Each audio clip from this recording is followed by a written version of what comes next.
peu de temps. Et nous avons donc ce soir l'honneur et puis l'heureuse amabilité de vous présenter donc deux intervenantes au titre de la SPLA des Portes du Tarn. Donc intervenante Valérie Laumont, directrice générale de la SPLA des Portes du Tarn, et puis Nadège Salès, directrice opérationnelle, me semble-t-il. L'idée, donc, comme on avait cheminé sur le conseil communautaire, donc j'ai toujours dit aux membres des équipes minoritaires que à chaque fois que j'ai reçu des questions sur les ports du Tarn, que le conseil municipal n'était pas le lieu pour répondre sur les ports du Tarn, puisqu'il y a un syndicat mixte avec une société d'aménagement dont il y a un président, et donc c'est à cette personne-là qu'il faut s'identifier.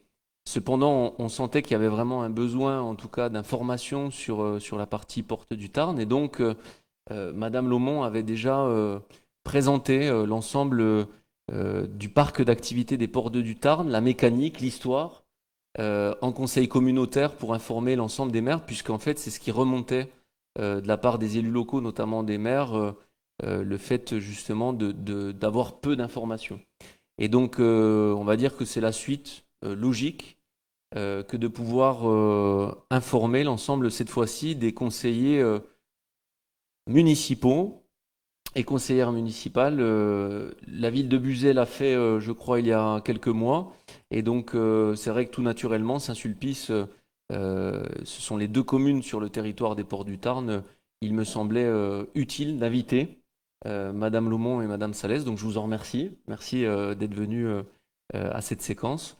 Et donc, écoutez, on va vous laisser la parole pour faire une présentation qui normalement devrait durer à peu près, échange inclus, une petite heure. Prendre le temps nécessaire pour justement pouvoir informer et éclairer l'ensemble des conseillères et conseillers municipaux de Saint-Sulpice. Bien entendu, puisque dans le cadre de l'urgence sanitaire, nous avons mis un huis clos sur le conseil municipal de ce soir.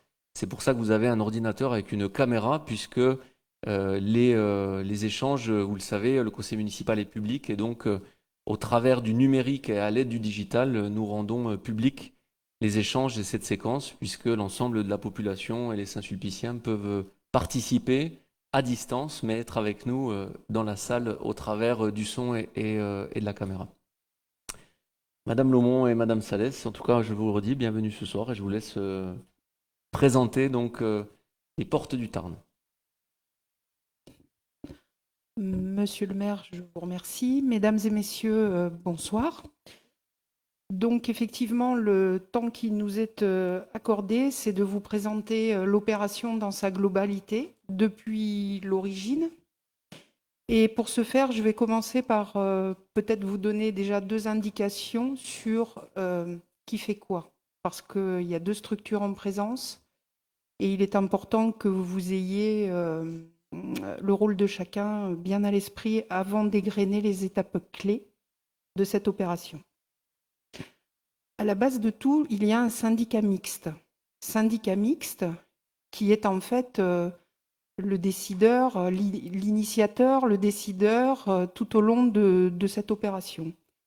Le syndicat mixte aujourd'hui, alors il a été constitué en 2009, mais aujourd'hui il est composé de 4 collectivités qui sont en fait les deux départements, Tarn et Haute-Garonne, et les deux communautés de communes, lieu d'implantation du projet, à savoir la communauté de communes de Tarn-à-Goutte et la communauté de communes Valaïgo. Ce syndicat mixte est le maître d'ouvrage, donc c'est lui qui, au final, décide. En ce qui concerne la société publique locale d'aménagement des portes du Tarn, c'est en fait l'outil qui permet, c'est le regroupement des techniciens qui ont en charge, pour le compte du syndicat mixte, de conduire l'opération, de mener les études, de faire réaliser les travaux, de passer toutes les étapes administratives, de commercialiser également, et surtout de rendre compte au fur et à mesure et de manière très régulière de ces interventions, de manière à ce que le collège d'élus regroupés au sein d'un organe qu'on appelle le comité d'engagement et de suivi soit régulièrement informé et prenne les décisions en toute connaissance de cause. Je me permets de vous donner ces indications parce que tout au long de la présentation, vous allez entendre parler du syndicat mixte, vous allez entendre parler des actions de la SPLA, donc il faut bien avoir cela à l'esprit. Donc, comme je vous l'ai indiqué, en fait, le syndicat mixte, il a été créé en 2009. La SPLA a été créée en 2012. Et là, on vous a dressé, alors je suis désolée, c'est un peu une liste à la Prévert, mais on vous a dressé les principales étapes clés pour bien comprendre aussi qu'une opération d'aménagement de cette envergure nécessite une réflexion sur un temps long. Parce que la vie des opérations d'aménagement, c'est aussi de l'acquisition foncière, mais pas seulement, puisqu'aujourd'hui, l'acquisition foncière, nous sommes propriétaires, enfin la SPLA, pour le compte du syndicat mixte, est propriétaire de tous les terrains, mais c'est tout, je dirais, un ensemble d'autorisations à obtenir. Et ce qui explique le temps long entre la création de la SPLA qui a été dédiée à la conduite de cette opération et le démarrage des premiers travaux qui sont intervenus globalement en 2016 pour s'achever en 2017 sur les premiers travaux dits de viabilisation, c'est-à-dire principalement l'échangeur numéro 5, dont on verra toute l'importance tout à l'heure, et la réalisation de la voirie départementale. Donc, toutes les étapes, et là, on nous vous a dressé, je dirais, que le tableau des principaux échelons pour bien comprendre qu'on est vraiment sur un temps long d'aménagement. J'en veux pour preuve cette opération qui se situe autour de 200 hectares, enfin 200 hectares, pardon, pas autour, c'est vraiment 200 hectares pour 124 hectares cessibles. Elle va jusqu'en 2042 de mémoire. Donc, il a bien été prévu dès le départ qu'il y avait un temps pour les études, un temps pour les travaux et un cadencement de la commercialisation qui, de toute façon, ne serait pas... on ne commercialise pas 124 hectares comme cela. Donc, les principales étapes, nous avons, outre la loi sur l'eau, puisqu'il faut gérer ces problématiques-là également, nous avons obtenu une première, je dirais, une dérogation pour destruction d'espèces protégées en 2014. Pourquoi? Parce que on est sur un site où des espèces ont été identifiées. Dans un premier temps, il a fallu compenser. Donc en 2014, nous avons obtenu cet arrêté dérogatoire. Les premiers travaux que je vous ai décrits de viabilisation ont pu s'engager, être réalisés. Ensuite, on a pu signer avec Vinovali pour la réalisation de son usine d'embouteillage. Et puis, d'autres sont venus et pardon, la commercialisation, bien sûr, se poursuit. Donc, on a livré le bâtiment à Vinovali, on a signé une promesse de vente avec JMG Partners pour le projet Terra 2, puis on a signé également un acte pour accueillir l'aire de service avec le groupe Sigor et Total. Et puis dernièrement, au cours de l'été 2020, nous avons signé une promesse de vente avec le groupe Duval pour l'implantation de locaux d'activité à destination de PME, PMI et d'artisans. Et puis, constat, alors les dates c'est novembre 2018, d'apparition de nouvelles espèces protégées. Il a fallu, alors tout le monde le sait, tout le monde le partage, déposer un nouveau dossier. On a eu un avis défavorable en juillet 2019 et puis obtention, redépôt d'un dossier. Travail collectif, travail important pour répondre aux besoins et aux attentes du CNPN, du Comité national pour la protection de la nature, qui est un organisme dont il faut recueillir impérativement l'avis. Donc nous avons déposé un nouveau dossier en juillet dernier, en juillet 2020. Nous avons obtenu un arrêté favorable sous condition en décembre dernier. Et puis l'histoire se poursuit, mais on aura certainement l'occasion d'en reparler. Et l'obtention en dernier d'un permis de construire en février, cette année, cette semaine. Le groupe Duval, qui avait déposé son permis de construire, a obtenu la signature de son arrêté, donc va poursuivre son opération. Alors, je suis désolée parce que c'est un peu long ce premier temps, mais c'est nécessaire pour bien comprendre ce que c'est que le développement de ce type de projet. On est, je le dis, je le répète, mais il faut bien l'avoir à l'esprit, sur un temps nécessairement long. Alors, en quelques mots, les Portes du Tarn, qu'est-ce que c'est? C'est un emplacement stratégique, pas loin de l'agglomération toulousaine. C'est un parc d'activités nouvelle génération qui concilie, comme c'est mentionné, espace de travail et lieu de vie. À la conception, une attention a été quand même nettement apportée à l'espace paysager, et de manière à ce que les activités s'inscrivent dans un cadre harmonieux et offrent un espace agréable pour tous ceux qui fréquenteront ce parc d'activités. C'est un espace mixte d'activités, mais qui donne une part importante à l'industrie dans ses objectifs. Une démarche de développement durable unique, je le rappelle, c'est le premier parc d'activités en France à appliquer le principe d'une économie circulaire. Et on a déjà commencé des actions sur ce point-là. Des enjeux nécessairement, qui dit parc d'activités, pour l'économie et pour l'emploi sur le territoire, avec en perspective la création de plus de 2200 emplois à terme. Et enfin, un site parfaitement identifié par le Conseil régional Occitanie, puisque ce parc d'activités rentre dans le dispositif OSE. Donc, à la genèse des travaux, je vous l'ai indiqué tout à l'heure, nous avons commencé par réaliser l'échangeur numéro 5.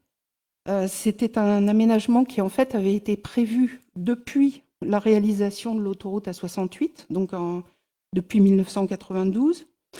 C'est un aménagement, bien sûr, qui est réalisé prioritairement pour la ZAC, pour sa desserte, pour son accessibilité. Et le département en avait approuvé le financement à hauteur de 15 millions d'euros. Il faut savoir de surcroît que la réalisation de cet échangeur a permis aussi, vous êtes habitant de la commune, a permis de désengorger d'un trafic routier important et quotidien, a permis de désengorger le centre-ville de Saint-Sulpice. Donc, je vous disais tout à l'heure, parc d'activités mixte qui donne la priorité à l'industrie. On vous présente ce schéma qui décline un peu par couleur les activités qui seront accueillies, qui sont pour certaines déjà accueillies, mais qui seront dans l'avenir accueillis, et vous voyez que principalement on a quand même des activités industrielles qui sont mentionnées. Les grands chiffres à retenir, c'est effectivement une surface de 200 hectares mais au final, 124 hectares de surface cessible. Qui dit surface cessible dit effectivement accueil d'activités, mais ce qu'il faut voir aussi, l'empreinte environnementale, je dirais, a quand même bien été intégrée dès le départ, comme je vous l'ai indiqué, au niveau de la conception de cette zone d'activité, puisque sur 200 hectares, au final, 124 seront cédés pour l'accueil d'entreprises, ce qui veut bien dire que dans le delta, il n'y a pas que des routes, il y a aussi des aménagements paysagers, il y a 2 zones humides, il y a le parc que vous connaissez tous, et il y a beaucoup d'espaces verts et d'espaces de nous plantés qui serviront aussi à la récupération des eaux pluviales.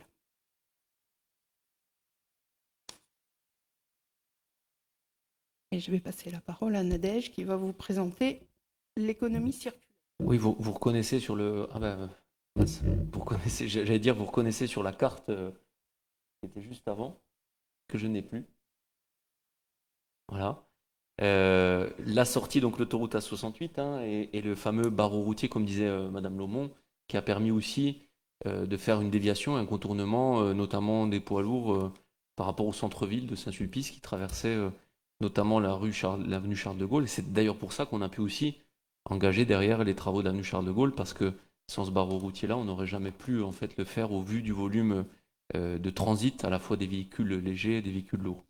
On reconnaît le petit embranchement juste au-dessus de activité tertiaire. On voit le petit embranchement qui amène sur la zone et l'avenue des Terres Noires avec le garage Citroën et le nouvel Aldi. Et puis ensuite, vous avez une autre partie de l'autre côté de la voie ferrée où vous avez une partie donc sur le barreau routier qui va à Bugey-sur-Tarn. À gauche, les activités agricoles, en haut à gauche. On y voit d'ailleurs des zones humides quand on y passe. Et puis une réserve en forme triangulaire d'activités industrielles, mais on y reviendra sûrement. Madame Salès. Bonsoir. Donc moi, je vais vous présenter toute la partie sur l'économie circulaire qui a été, comme vous a dit Madame Lomont, l'opération des Ports du Tarn a été fondée, son ADN, c'est sur l'EIT, l'économie circulaire. On a déjà commencé des actions sur l'économie circulaire et notamment sur la question de la gestion optimisée des déchets. Donc l'objectif, c'est de recycler, utilisation prioritaire de matériaux locaux et de filières de proximité. On a vraiment sur la question des déchets, je vais vous donner un exemple. Le Courtepaille qui s'est implanté travaille avec le SMICTOM pour toute la question du compost. On travaille aussi avec l'association Les Jardines pour avoir du compost sur les jardins partagés. Donc on a des actions en fait sur l'économie circulaire, notamment sur la question des déchets. Et en plus de ça, c'est-à-dire qu'on demande à chaque opérateur qui vient sur les portes du Tarn de travailler sa question des déchets. C'est-à-dire qu'avant même que le permis soit déposé, on travaille cette question en fait du déchet, comment, sur quelle filière il va travailler et avec quel aussi opérateur. Ensuite, on a des engagements constants, notamment sur la question du chantier. Donc, on a une charte chantier à faible nuisance qui est également imposée à l'ensemble des lots privés. Donc, voilà. On a, dans les actions sur le terrain, comme vous l'avez vu, on a une aire de covoiturage. Aujourd'hui, c'est une aire qui fonctionne. On a des liaisons douces pour piétons et cycles. Donc ça, j'y reviendrai ultérieurement. Et ensuite, dans la question de l'économie circulaire, on a une question sur l'aménagement paysager. L'opération des Ports du Tarn, vous avez déjà en fait un parc urbain qui est déjà présent. Le parc urbain, aujourd'hui, on voit qu'il y a des gens qui courent, qui se baladent, du vélo. Donc, on a un aménagement paysager qui est présent sur les portes du Tarn. Quand on parle de gestion performante des eaux pluviales, au-delà en fait, de notre dossier loi sur l'eau, c'est-à-dire que nous, on récupère l'ensemble des eaux pluviales à partir de nous paysagères. Ça a été un choix qui a été porté sur les ports du Tarn, qui permet à la fois de renforcer la qualité paysagère, mais également d'avoir son système hydraulique qui fonctionne.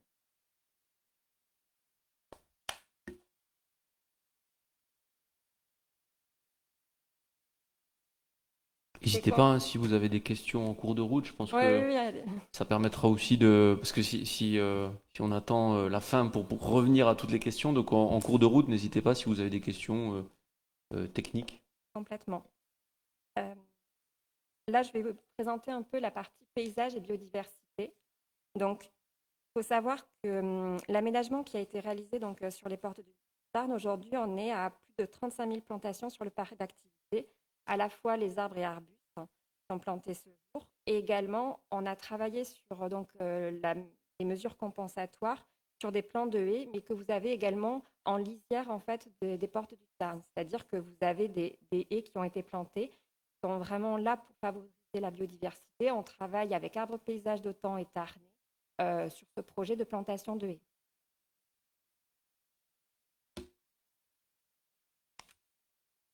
En termes de biodiversité, dans ce que je vous disais tout à l'heure, toutes les noues en fait, qui ont été plantées, aujourd'hui, c'est plus de 6 000 mètres linéaires en fait, de noues qui ont été plantées avec des pentes douces, donc qui sont vraiment dédiées à la biodiversité, et également pour accueillir une diversité d'espèces floristiques. En même temps, on travaille aussi avec, donc, on a implanté sur la zone en fait, de mesures compensatoires 2 apiculteurs. Aujourd'hui, on dispose de 70 ruches. Donc, ils n'ont pas forcément le même fonctionnement. Il y en a un qui va mettre l'abeille en repos l'hiver, donc en hivernage, et l'autre va plutôt en fait utiliser la reconversion de cette zone, qui est une zone agricole qui a été reconvertie en prairie, justement avec le bois, avec la qualité pour ces abeilles.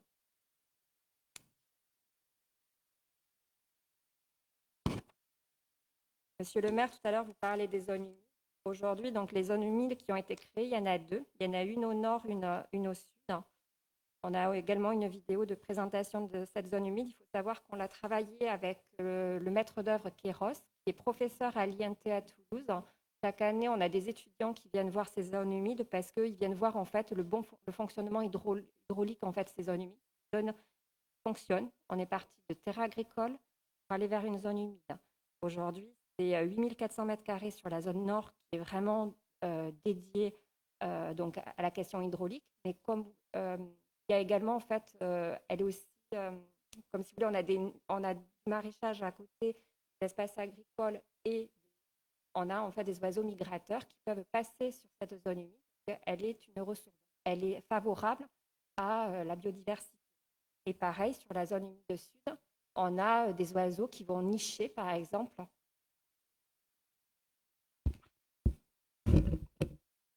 On a des oiseaux qui vont nicher, par exemple, sur la zone humide sud. Donc, voilà. Donc, on a 2 zones humides aujourd'hui qui fonctionnent avec, et on voit qu'elles accueillent vraiment une faune particulièrement riche.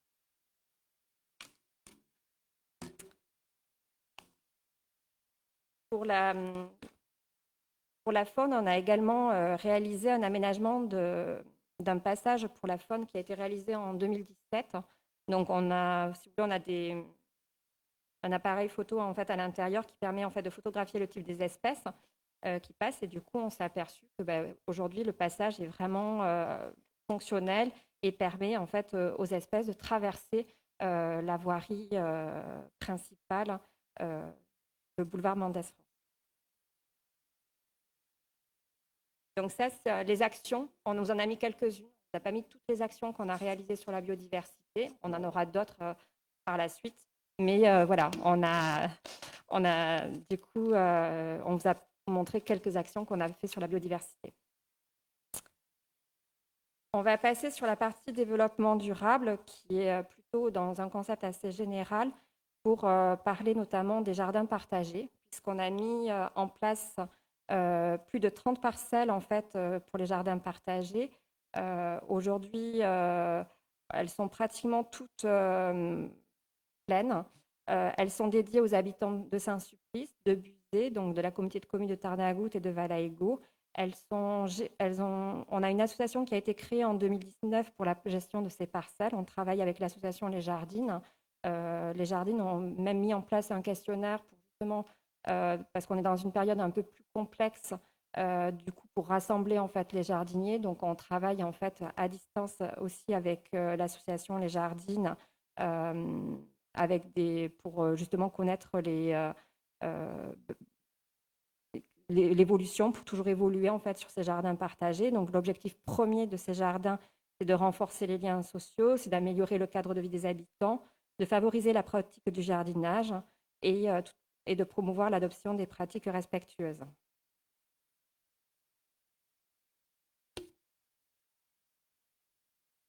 En termes de mobilité, donc il y a eu la mise en place de bornes de recharge pour véhicules électriques par Total. Il y aura d'autres bornes de recharge électrique qui vont être mises en place. Une aire de covoiturage de 80 places qui a été mise en place et qui fonctionne. On a plus de 6590 mètres linéaires de liaison douce.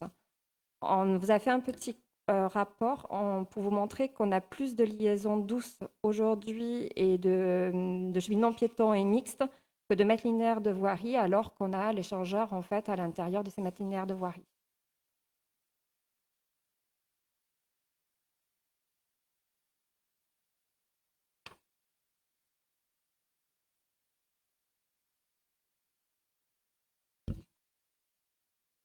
Je reprends la parole pour aborder la commercialisation.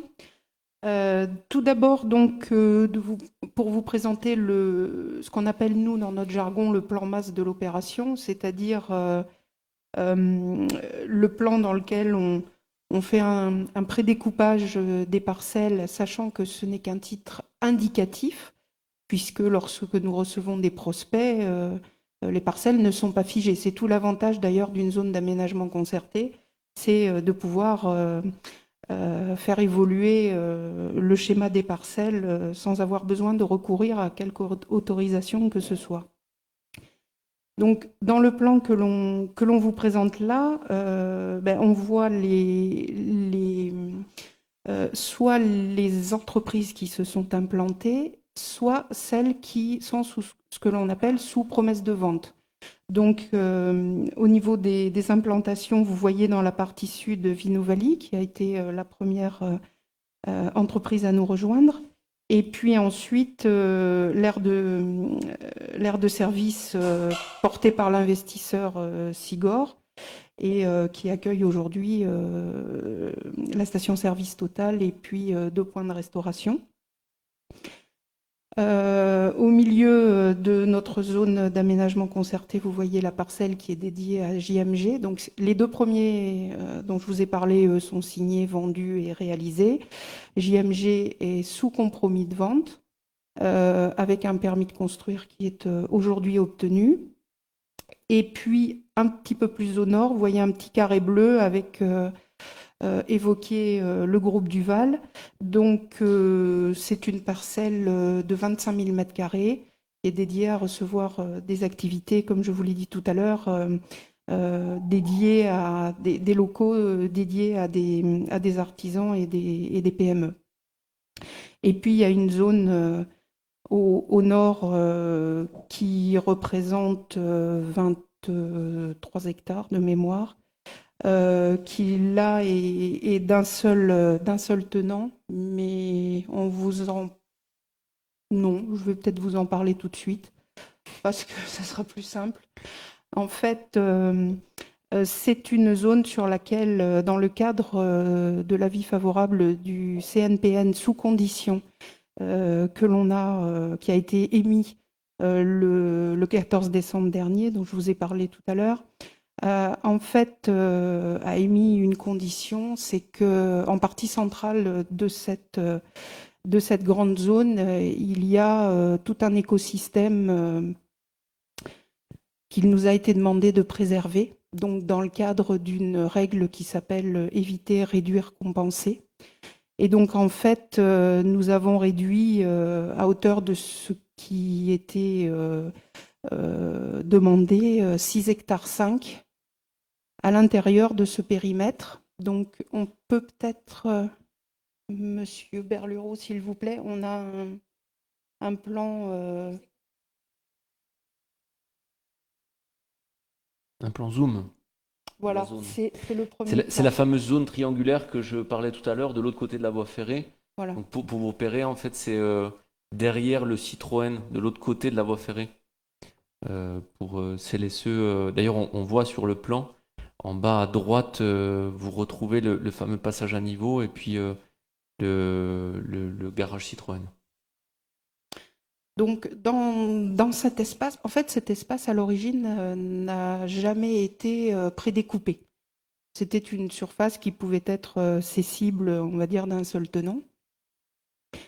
Et au regard de la condition émise, nous y avons répondu favorablement en neutralisant, vous voyez, une zone violette. C'est cette zone-là qui est particulièrement... En fait, il y a beaucoup de haies, donc qui sont favorables à la nidification d'oiseaux, et puis aussi des zones de prairies. Donc, nous avons décidé de neutraliser complètement cette zone, c'est-à-dire qu'elle ne sera jamais commercialisée. Et on va renforcer les haies, et y compris en partie périphérique. Et vous voyez que cette zone violette, en fait, elle rejoint dans la partie nord tout un cheminement vert bleu, qui en fait est un corridor écologique. Donc en fait, on respecte aussi le fait de permettre à des espèces de suivre ces corridors écologiques. Et donc, nous avons décidé de geler tout développement sur ce secteur-là. Et les parcelles que vous voyez en jaune, en fait, ce sont des parcelles qui ont été là aussi prédécoupées, mais qui peuvent bouger. Simplement, elles peuvent bouger, je dirais, de l'une à l'autre, d'une limite de l'une à l'autre, mais en revanche, elles ne viendront pas empiéter la zone mauve que l'on va entretenir et entretenir selon le cahier des charges sur lequel on s'est engagé, c'est-à-dire avec tous les spécialistes. Il va y avoir implantation d'une haie sur toute la périphérie. Les haies qui sont existantes et qui auront besoin d'être renforcées le seront. Et il n'y aura qu'une fauche tardive sur les espaces de prairie par an dans des conditions qui sont tout à fait prédéfinies, connues de nous et que nous sommes engagés à respecter. Donc ça vous donne un peu la morphologie future de cette zone d'activité dans sa partie nord et dans la partie qui va effectivement au-delà de la voie ferrée en direction de Buzet.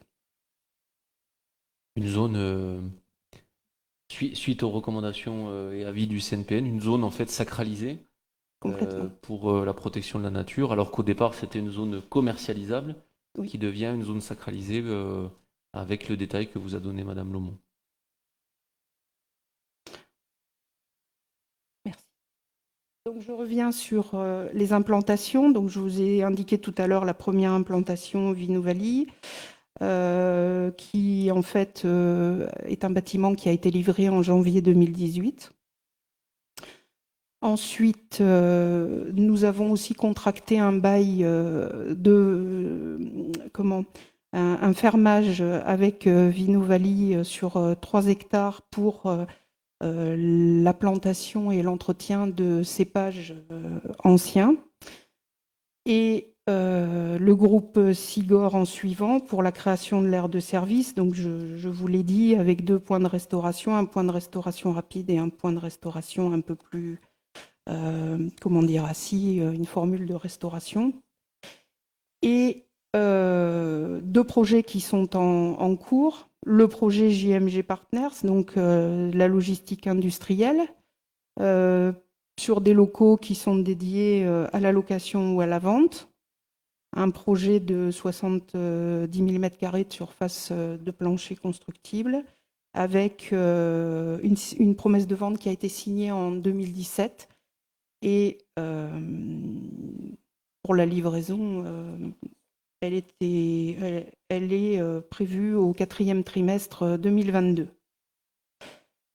De la même façon, nous avons eu le plaisir d'accueillir, au moins de signer une promesse de vente avec le groupe Duval, comme je vous l'ai indiqué tout à l'heure, à l'été dernier, puisqu'ils ont signé, nous avons signé, pardon, avec ce client le 31 juillet dernier. et pour la construction de locaux d'activité destinés là aussi à la vente ou à la location pour accueillir principalement des artisans, mais aussi des PME. Je termine par la page partenaire parce qu'il ne faut pas les oublier. Ils sont nombreux, de plus en plus nombreux. Et c'est important de pouvoir aussi compter sur eux, qu'ils soient tout simplement dans la démarche d'accompagnement par rapport au développement durable, qu'ils soient financeurs, qu'ils soient partenaires au sens des subventions, ou qu'ils nous accompagnent aussi dans la commercialisation, puisque nous avons intégré plusieurs réseaux, dont la French Tech, mais pas seulement. Et c'est important d'avoir aussi tous ces espaces de partenariat qui, sur ce type d'opération, est toujours, c'est prépondérant d'avoir des partenaires, et j'espère qu'on en aura de plus en plus, parce que c'est signe aussi de la dynamique qui est engagée par cette opération. Et donc, j'espère que si une prochaine fois, on doit venir vous dresser l'actualité des portes du Tarn, on aura encore plus de partenaires à afficher.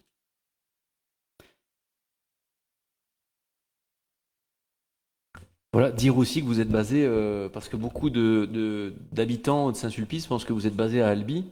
Et non, vous êtes basé à Saint-Sulpice, notamment sur l'autre sortie d'autoroute, au domaine d'Enfargou, qui est le siège des Portes du Tarn. Bah, écoutez, en tout cas, merci pour cette présentation. Merci pour... effectivement, c'était un engagement que j'avais pris. Je pense que les Ports du Tarn soulèvent beaucoup de questions dans notre commune, hein, à la fois des gens qui tout simplement n'ont pas les informations et des fois nourrissent une argumentation liée à des bruits ou des messages qu'ils auraient pu ou qu'elles auraient pu entendre. Et puis ensuite, on est parti des fois dans tous les délires possibles et inimaginables. Donc je pense que c'était un engagement que j'avais pris en termes d'actes de transparence aussi vis-à-vis de vous, chers conseillères et conseillers municipaux. Les conseillers communautaires avaient déjà eu l'information en amont. Je ne sais pas si vous avez des questions sur la présentation qu'il y a eu, mais c'était vous donner à l'instant T les éléments, à la fois des partenaires, les opérations aussi partenariales liées au développement durable, et puis ensuite ce qui est dans l'actualité du moment. On a entendu beaucoup parler du Conseil national de la protection pour la nature et des résultats, avis défavorables, favorables avec réserve. Donc c'est bien favorable avec réserve. Et donc Madame Lomont vous a présenté aussi un secteur de la ZAC qui sera sacralisé justement, et tout l'accompagnement aussi qu'on va mettre en œuvre dans le cadre de ces réserves. Profitez-en, profitons-en, car on n'aura pas Madame Lomont à tous les conseils municipaux, donc, et Madame Salès non plus, donc profitez-en et profitons-en. Bonsoir, j'ai deux questions. Donc n'oubliez pas de donner vos noms et prénoms, tout simplement pour ceux qui retranscrivent ou qui retranscriront le conseil municipal comme d'habitude. Okay, donc merci beaucoup. Benoît Almagnac, conseiller délégué au transport. J'ai deux questions qui n'ont rien à voir avec le transport. La première, c'est par rapport à la zone qui est taguée services et loisirs. Est-ce qu'il est prévu un timing en termes de commercialisation de cet espace, ou est-ce que ça sera par rapport aux opportunités qui se présenteront en elles-mêmes? Et la seconde, c'est par rapport aussi au même plan où on voyait Startup, et un peu plus loin, on voyait French Tech. Donc, quel est votre axe par rapport à ça? Est-ce que vous cherchez réellement à attirer des startups, la nouvelle économie, et comment vous comptez vous y prendre, et dans quel délai?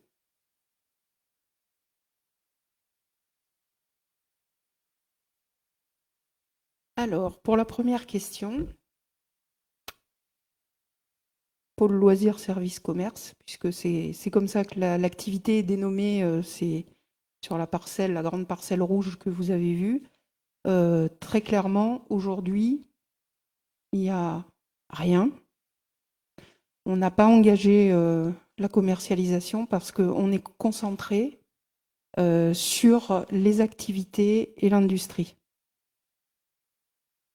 Donc, j'ai pas de précision à vous donner par rapport à la commercialisation de ce secteur-là qui n'est pas aujourd'hui notre priorité. Sur le deuxième point, Nadège, vous lui répondre. Mais vous verrez que le deuxième point, en fait, rejoint le premier sur le fait qu'on est mobilisé sur d'autres sujets. Sachant que, Madame Lomont, vous le disiez en introduction aussi, la temporalité des ports du Tarn, pensons toujours à remettre ce temps long. On est fin de la commercialisation des ports du Tarn en 2042.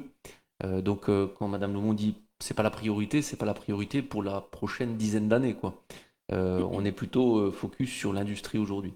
Madame Salès. Oui, alors pour tout ce qui est question de start-up, c'est vrai qu'on travaille avec la French Tech. Donc la French Tech, on est reconnu comme catalyseur. Ce qui veut dire, c'est que, ce qui signifie qu'on a beaucoup en effet de start-up qui sont intéressées à s'implanter sur les portes du Tarn, notamment par le fait qu'on ait construit le projet, dans l'opération est construite sur l'EIT, donc l'écologie industrielle territoriale. Donc on attire en effet des startups et on travaille avec plusieurs partenaires qui sont sur Toulouse Métropole, qui sont soit des incubateurs et sur lesquels on a des vrais liens parce que pour justement accueillir des startups. Accueillir des startups, c'est des startups qui souhaitent se spécialiser et qui souhaitent en fait monter leur projet industriel.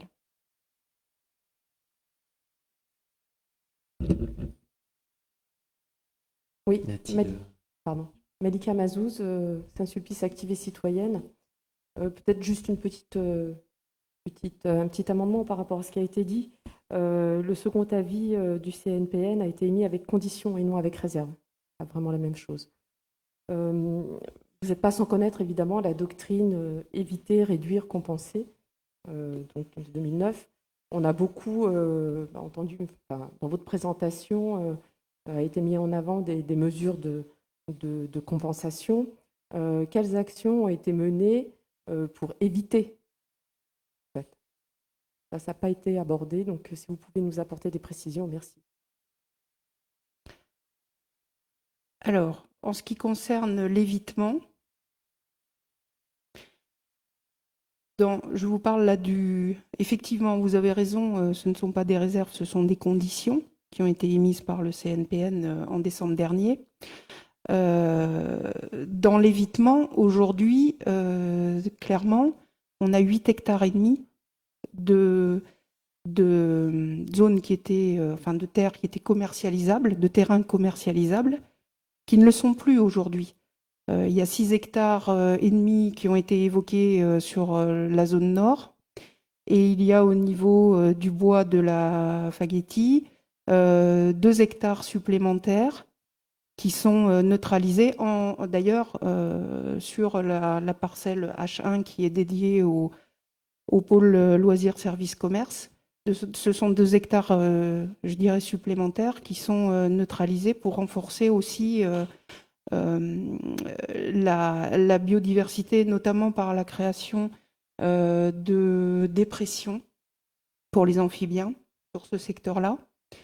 Je rappellerai quand même une chose, c'est que dans le premier dossier CNPN, lorsqu'il s'est agi de réaliser les premiers travaux, 25 hectares étaient compensés. Aujourd'hui, on a ajouté 95 hectares, dont 8,5 de totale neutralisation. Donc, on est quand même dans cette perspective d'évitement. Oui, sachant que l'évitement, Madame Lomont, par rapport au plan, on est plutôt sur la partie rouge, sur l'activité loisir. C'est le blanc, en fait.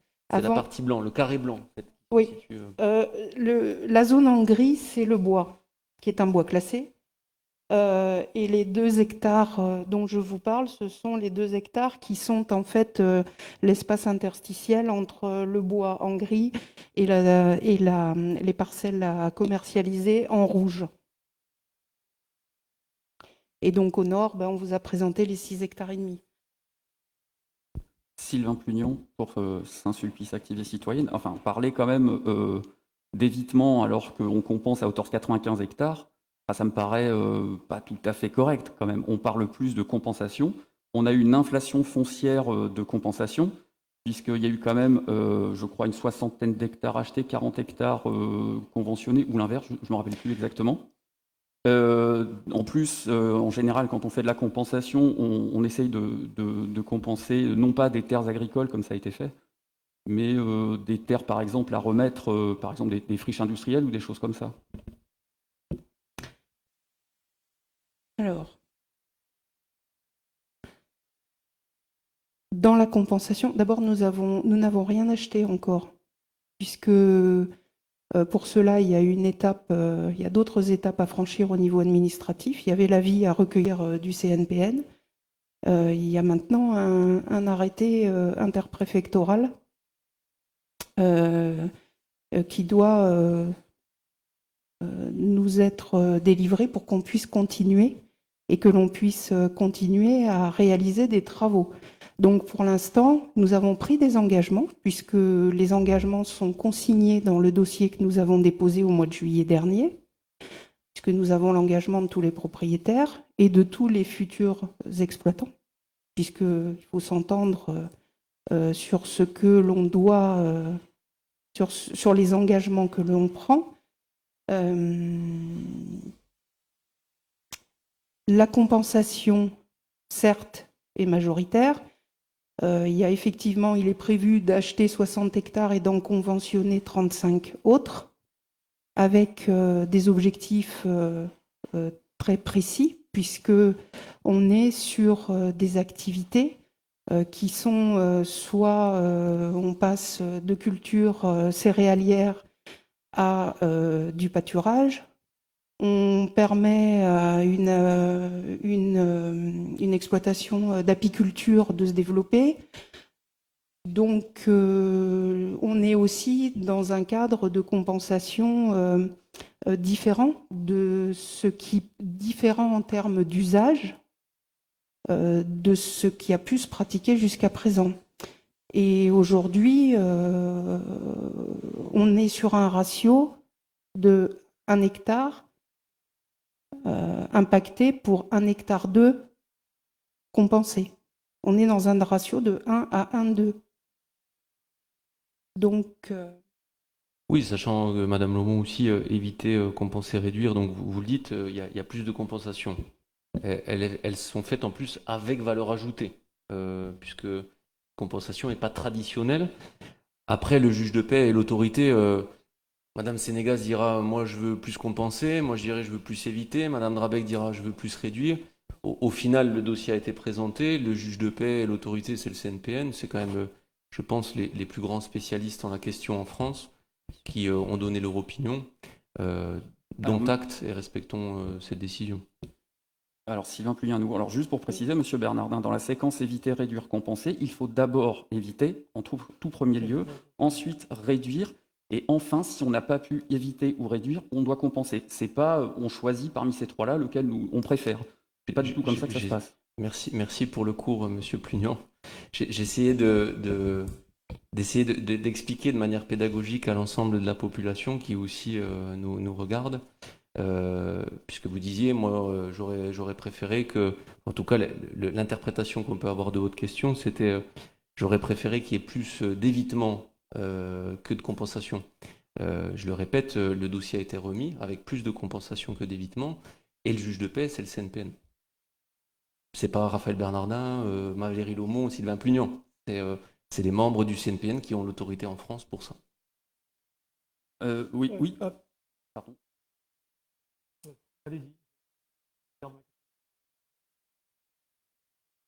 Ok, alors juste autre chose, quand on vous parlait de biodiversité tout à l'heure, alors l'exposé était fort intéressant.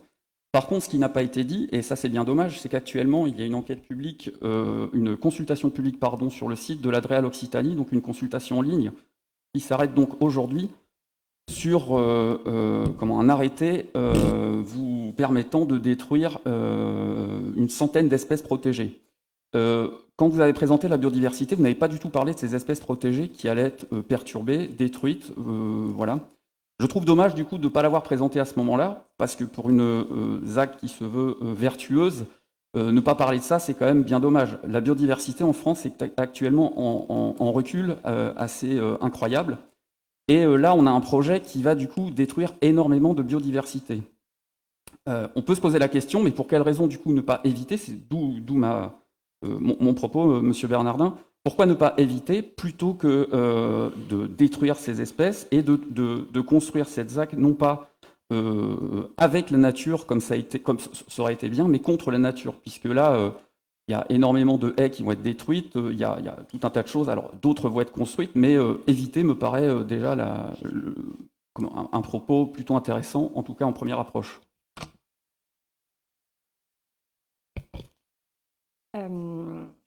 Donc c'est vrai que j'ai pas forcément exposé tout sur la biodiversité parce qu'il y a des espèces en fait il y a aussi le principe même d'un dossier CNPN, c'est donc vous avez évité réduire compenser. C'est vrai que la réduction, par exemple, quand on dit qu'on crée, je prends des exemples concrets. Quand on fait, par exemple, on va créer des mares. Donc on a déjà créé des mares, on a déjà restauré des mares. On va recréer des dépressions pour les amphibiens. Toutes les noues, en fait, avec les mètres linéaires en fait, de noues en fait, qui ont été faites, sont propices aux amphibiens.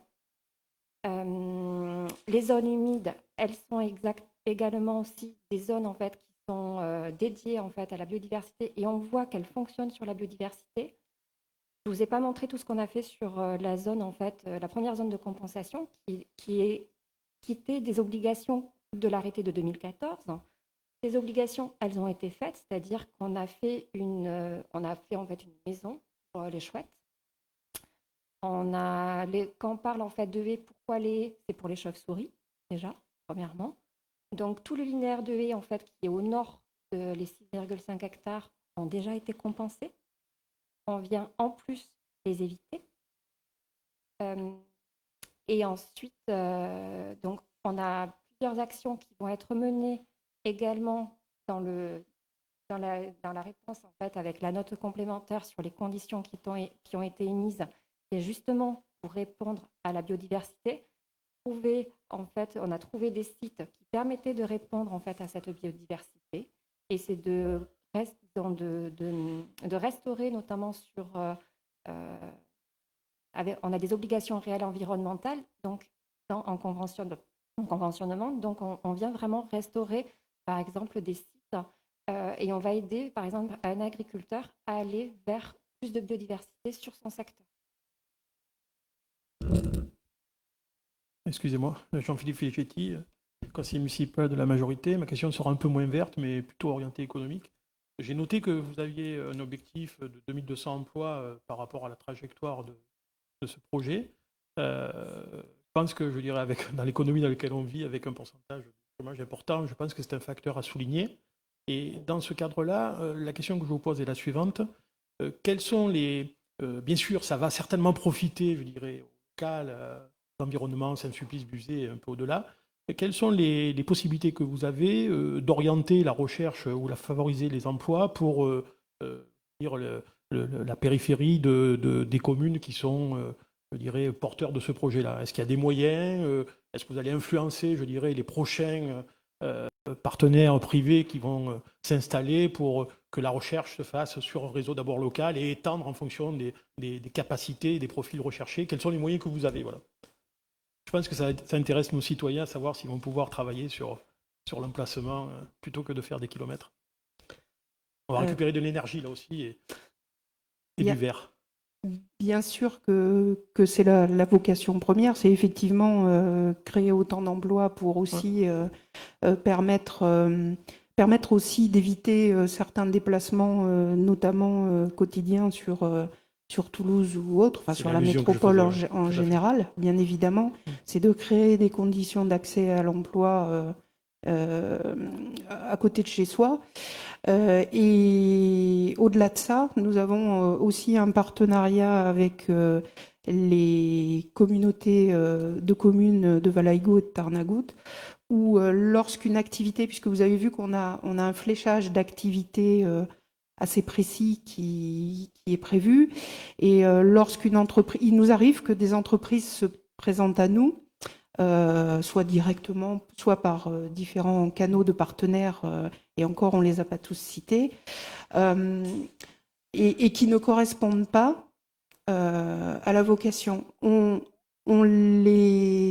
leur propose toujours d'aller vers Valaigo et Tarnagout parce que sur ces secteurs-là, il y a aussi des zones d'activité qui peuvent recevoir ce type d'entreprise. Et donc il y a vraiment un échange et une collaboration parce que les Portes du Tarn, vous voyez aujourd'hui le syndicat mixte, les 4 collectivités qui sont associées et les techniciens que nous sommes pour développer le projet au sein de la SPLA des Portes du Tarn, mais ça va bien au-delà sur un grand bassin parce que c'est avant tout cette opération un projet de territoire. Est-ce que ça veut dire qu'on peut noter que l'impact sera extrêmement positif pour la recherche d'emploi dans le secteur? On peut noter ceci. C'est le but du jeu. C'est l'objectif. Voilà, donc on le note. C'est vraiment l'objectif premier. Oui, je pense notamment, très concrètement, j'ai échangé avec, par exemple, l'aire de service Sigor, Madame Lomont expliquait. Typiquement, on a des gens de Coufouleux, Rabastins, Giroussins, Saint-Sulpice, Buzet-sur-Tarn qui ont été recrutés, qui travaillent. Donc en plus, cette ZAC n'a pas vocation non plus qu'aux Saint-Sulpiciens ou qu'aux Buzetois, oui, mais bien à l'ensemble de l'écosystème de notre bassin de vie en fait. Ouais.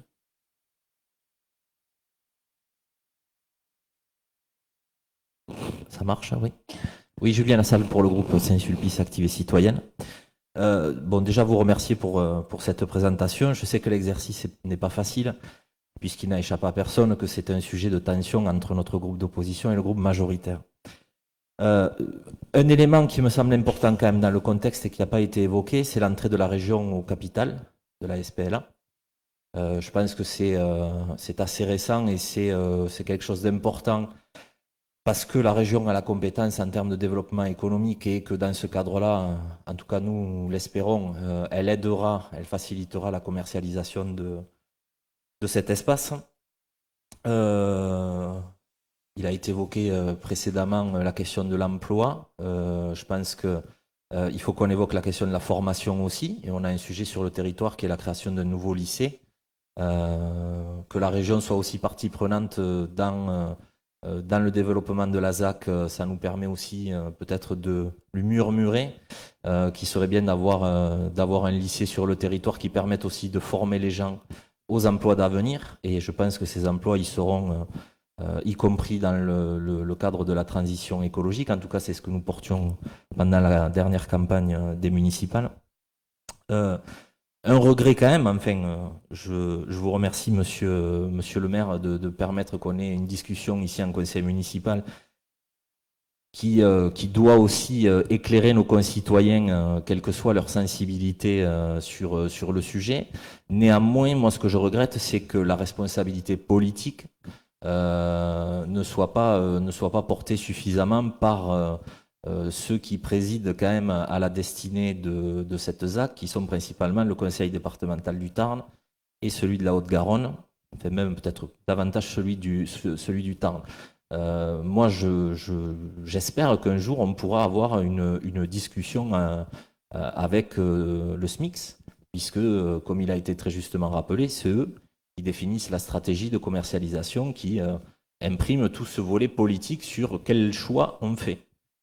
Puisqu'on a bien compris que le rôle de la SPLA, c'était un rôle technique, un rôle voilà, on va dire de bras armés, entre guillemets. C'est eux qui ensuite, une fois qu'on leur a donné les consignes, font tout le travail qu'il y a à faire de compensation, enfin, d'études des dossiers ou ce genre de choses.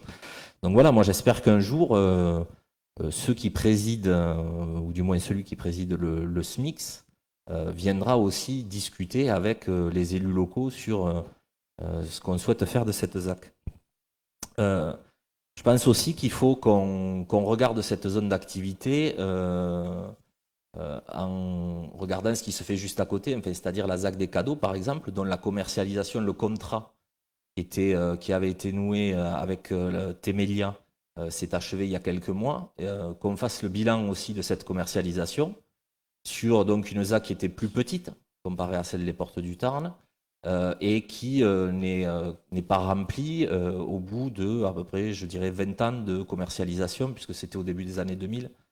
Donc il faut aussi qu'on regarde tout ça. Certes, l'échéance est à 2042, mais voilà, quand on regarde sur une ZAC plus petite ce qui s'est fait, on constate qu'il y a encore des espaces qui sont disponibles.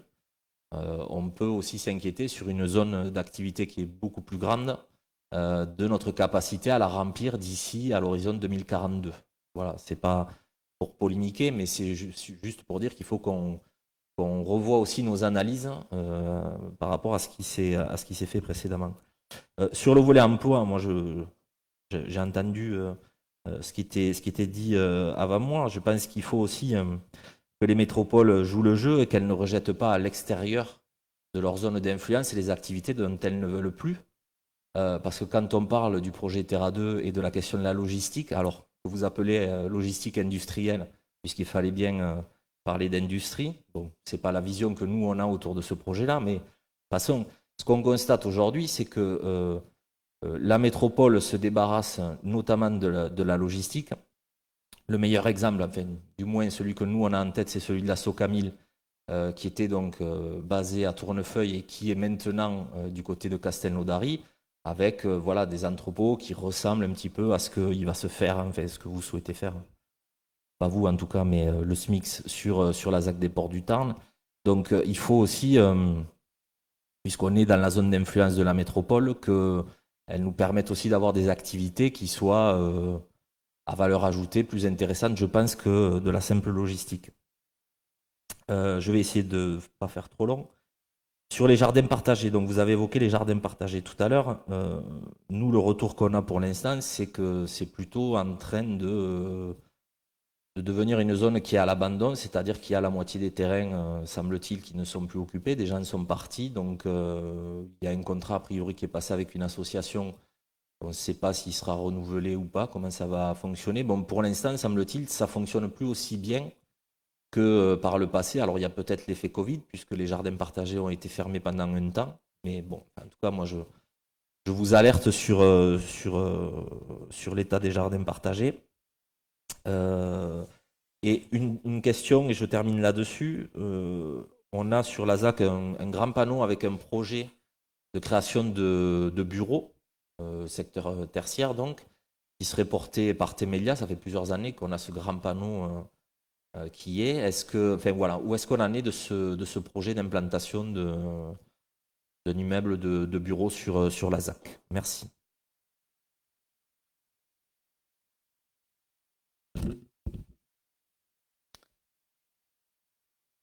Sur les jardins partagés, votre état des lieux m'interpelle un peu parce que nous, on a des contrats qui sont signés. On a eu un départ, il a été remplacé. Donc on n'a pas le degré d'alerte que vous évoquez, très sincèrement. Après, il peut y avoir des départs, des arrivées, c'est aussi la fonctionnalité de ce type de site. Des gens qui peuvent être intéressés à un moment, qui le sont moins après. Bon, c'est la vie, mais on n'a pas du tout le même ressenti que ce que vous évoquez. Alors après, sur l'immeuble de bureau, l'opération est encore vivante, puisque, bon, je le précise pour les personnes qui ne le sauraient pas, mais je dirige également Temelia. L'opération est vivante dans la mesure où on a un permis de construire qui est pleinement actif, pleinement valable. Et on essaye, on a répondu à des appels à projets pour faire venir effectivement des entreprises sur le tertiaire. Lorsque cela sera possible, j'espère que l'on pourra développer, en accompagnement d'activités qui viendront s'installer, une offre tertiaire. Mais là encore, je le rappelle, c'est un temps long.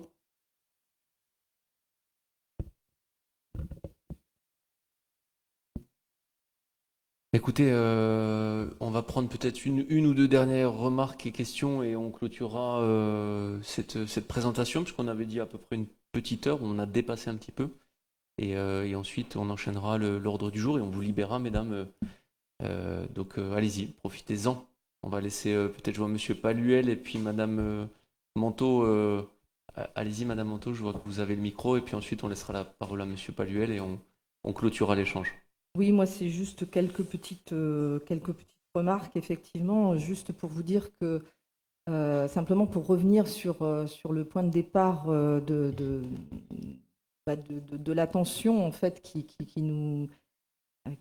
s'est installée par rapport à tout ça, c'est qu'en fait, moi, je dirais que mon premier argument, c'est que, pour revenir aux espèces protégées, c'est que si on les a justement définies, ou déclarées comme protégées, c'est parce que ce sont des espèces qui sont particulièrement vulnérables. Donc, dans un premier temps, déjà, on les déclare. On estime que ces espèces doivent être protégées. Par la suite, on crée une loi pour interdire leur destruction et on contourne en fait par une demande de dérogation pour pouvoir finalement détruire ces espèces. Donc, en fait, c'est un peu ça. C'est-à-dire que l'inquiétude que l'on porte, ce n'est pas la nôtre, c'est celle qui a été définie et déclarée par des lois et des règlements, en fait, et des constats,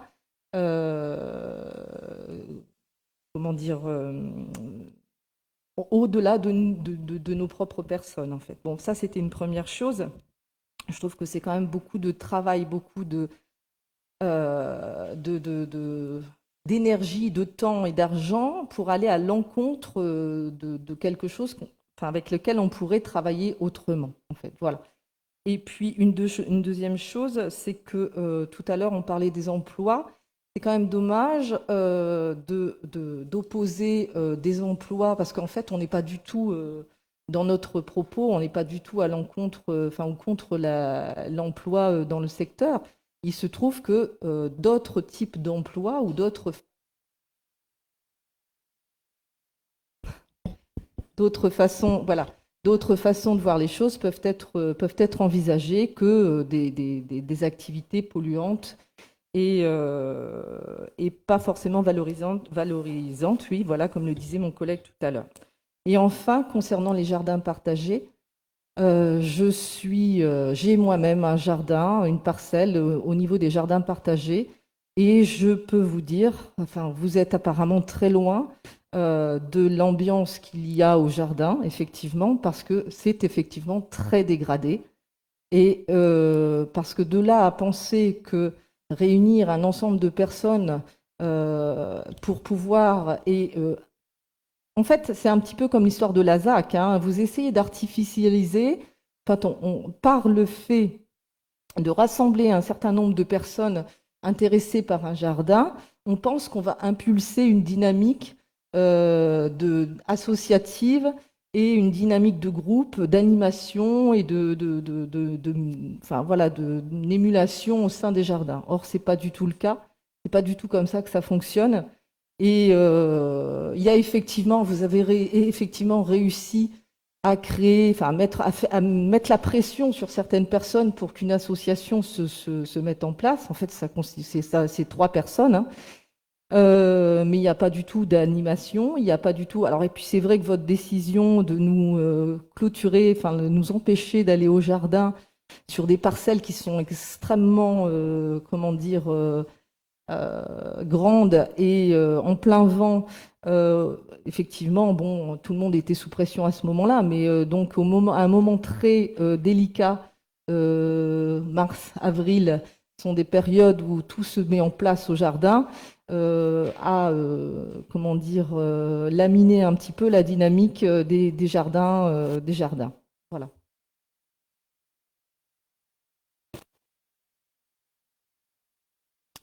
Je vais vous répondre sur un point qui est la question des espèces protégées. J'entends ce que vous dites. Moi, mon rôle, c'est de permettre le développement de cette zone d'activité et c'est de le permettre, ce développement, en application des lois et règlements. Et c'est ce que nous faisons, ni plus ni moins.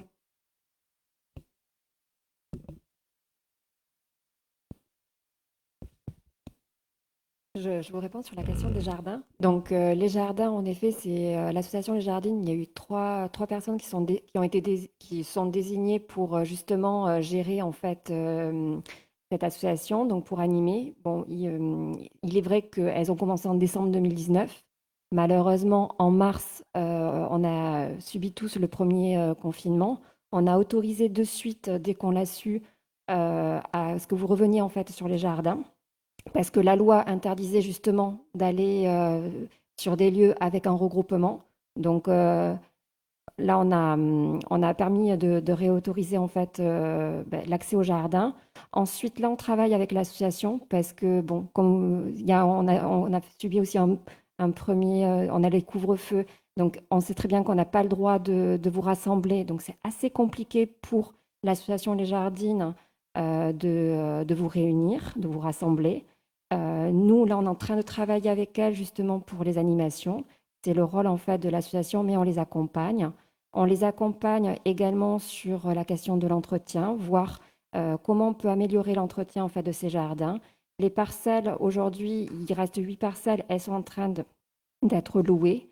Donc, l'ensemble du jardin doit normalement être occupé.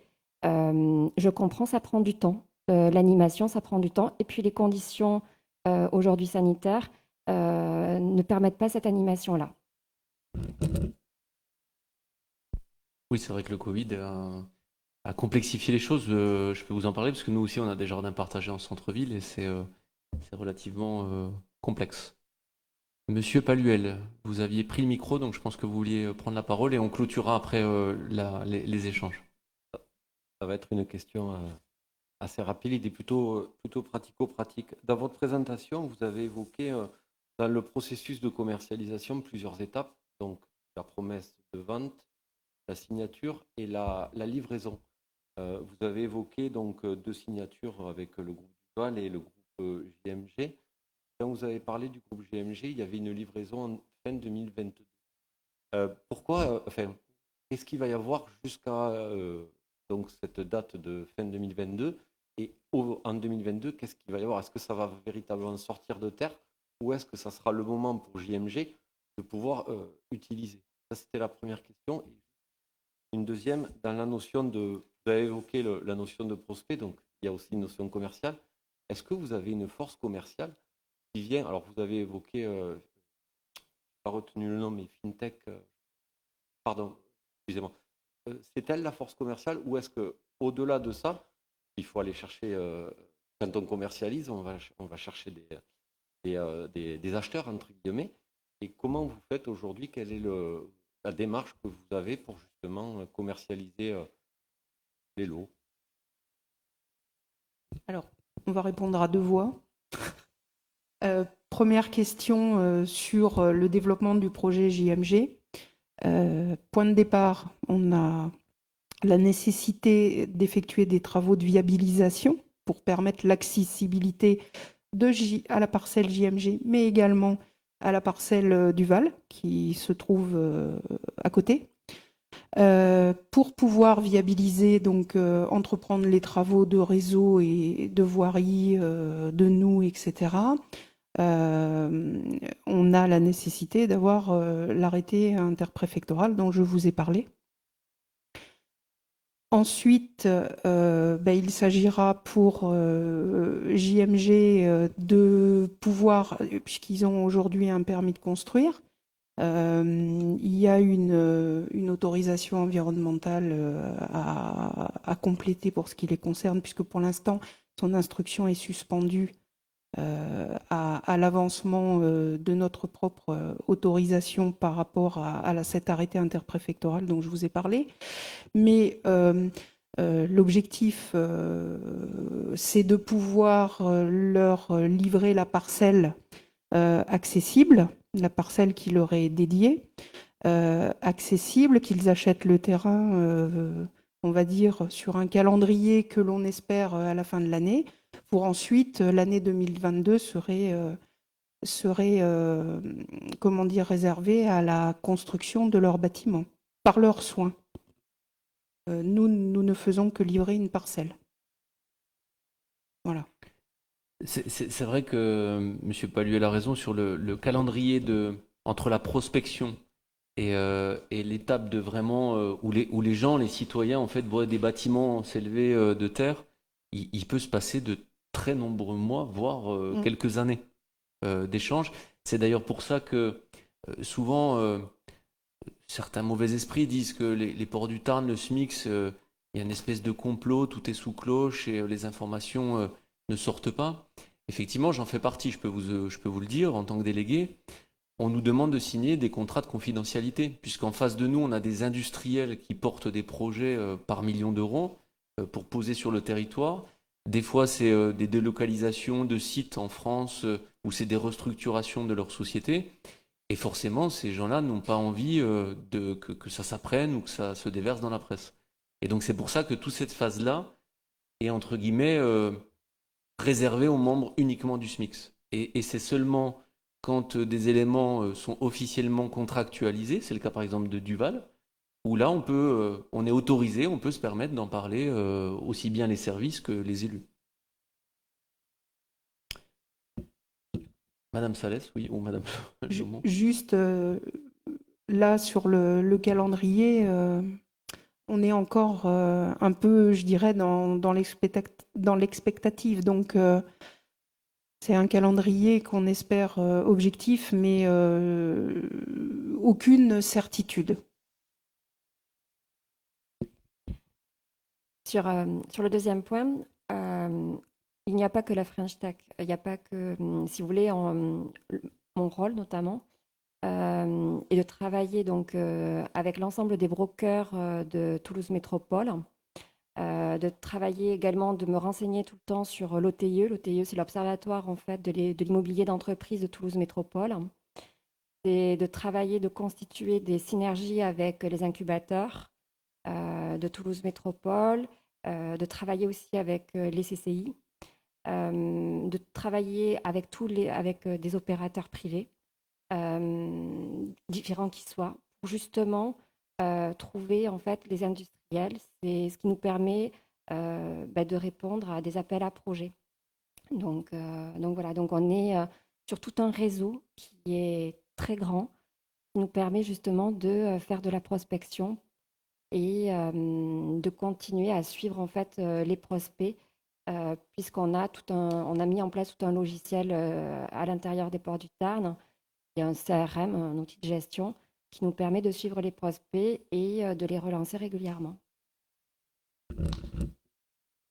Alors Sylvain Plugnan, juste Monsieur Bernardin, vous parlez de mauvais esprit. Peut-être parliez-vous de la Chambre régionale des comptes Occitanie qui du coup s'inquiétait un petit peu de l'organisation qu'il y avait au SMIX. Sinon, concernant...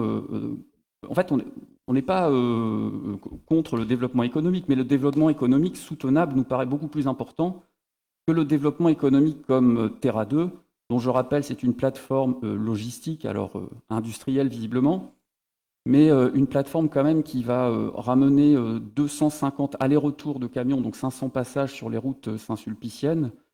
Il n'y a aucun panneau solaire, il n'y a pas de liaison sur l'embranché fer, pas de raccordement sur le chauffage qui devait être collectif concernant le réseau de chaleur. Donc voilà, ce type de projet, ça n'est vraiment pas possible sur cette ZAC. Ce n'est pas le développement économique soutenable qu'on veut. Je vous avais dit la dernière fois de regarder le reportage avec Élise Lucet qui présentait du coup ces nouvelles mines du XXIe siècle que sont ces entreprises de logistique où vraiment ça casse les hommes, ça casse les femmes qui y travaillent. Est-ce qu'on a besoin de ce genre d'emploi sur notre territoire? Voilà, c'est vraiment ça le propos moi, qui me tient à cœur. Merci Monsieur Plugnan. Mais écoutez, en tout cas, merci Madame Lomont et puis Madame Salès. Je vais suspendre le conseil municipal pendant 10 minutes, le temps de vous raccompagner, c'est la moindre des choses. Le temps aussi pour celles et ceux qui rentrent du travail de pouvoir faire une petite pause technique. Et puis, on se retrouve à 19h05, 19h10 pour continuer l'ordre du jour, en particulier le débat d'orientation budgétaire pour les engagements de cette année 2021. Rendez-vous dans 10 minutes. Merci beaucoup.